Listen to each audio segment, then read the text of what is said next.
بسم اللہ الرحمن الرحیم۔ ولیوں کے سردار شہنشاہ بغداد سرکار غوث الاعظم علیہ رحمت اللہ الکرام اپنے مدرسے کے اندر اجتماع میں بیان فرما رہے تھے کہ چھت پر سے ایک سانپ آپ رحمت اللہ تعالی علیہ پر گرا۔ سامعین میں بھگدڑ مچ گئی، ہر طرف خوف و ہراساں پھیل گیا، مگر سرکار بغداد علیہ رحمت اللہ کرام اپنی جگہ سے نہ ہلے۔ سانپ آپ رحمت اللہ تعالی علیہ کے کپڑوں میں گھس گیا اور تمام جسم مبارک سے لپٹتا ہوا گریبان شریف سے باہر نکلا اور گردن مبارک پر لپٹ گیا۔ مگر قربان جائیے میرے مرشد شہنشاہ بغداد علیہ رحمت اللہ کرام پر کہ ذرہ برابر نہ گھبرائے، نہ ہی بیان بند کیا۔ اب سانپ زمین پر آ گیا اور دم پر کھڑا ہو گیا اور کچھ کہہ کر چلا گیا۔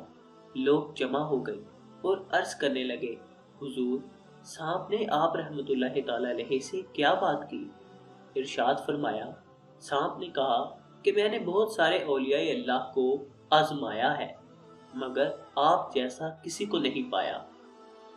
اسی سانپ نما جن کی دوسری خوفناک حکایت سنیے اور غوث پاک رحمت اللہ تعالی علیہ کی استقامت پر عقیدت سے سر دھنیے۔ چنانچہ حضور شہنشاہ بغداد سرکار غوث پاک رحمت اللہ تعالی علیہ فرماتے ہیں، ایک بار میں جامع منصور میں مصروف نماز تھا کہ وہی سانپ آ گیا اور اس نے میرے سجدے کی جگہ پر سر رکھ کر منہ کھول دیا۔ میں نے اسے ہٹا کر سجدہ کیا، مگر وہ میری گردن سے لپٹ گیا۔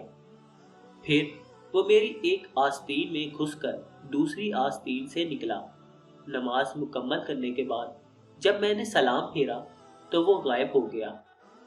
دوسرے روز جب میں پھر اسی مسجد میں داخل ہوا تو مجھے ایک بڑی بڑی آنکھوں والا آدمی نظر آیا۔ میں نے اسے دیکھ کر اندازہ لگا لیا کہ یہ شخص انسان نہیں بلکہ کوئی جن ہے۔ وہ جن مجھ سے کہنے لگا کہ میں آپ رحمت اللہ تعالی علیہ کو تنگ کرنے والا وہی سانپ ہوں۔ میں نے سانپ کے روپ میں بہت سارے اولیاء اللہ رحمت اللہ تعالی علیہ کو آزمایا ہے، مگر آپ رحمت اللہ تعالی علیہ جیسا کسی کو بھی ثابت قدم نہیں پایا۔ پھر وہ جن آپ رحمت اللہ تعالی علیہ کے دستے حق پرست پر طائف ہو گیا۔ سبحان اللہ۔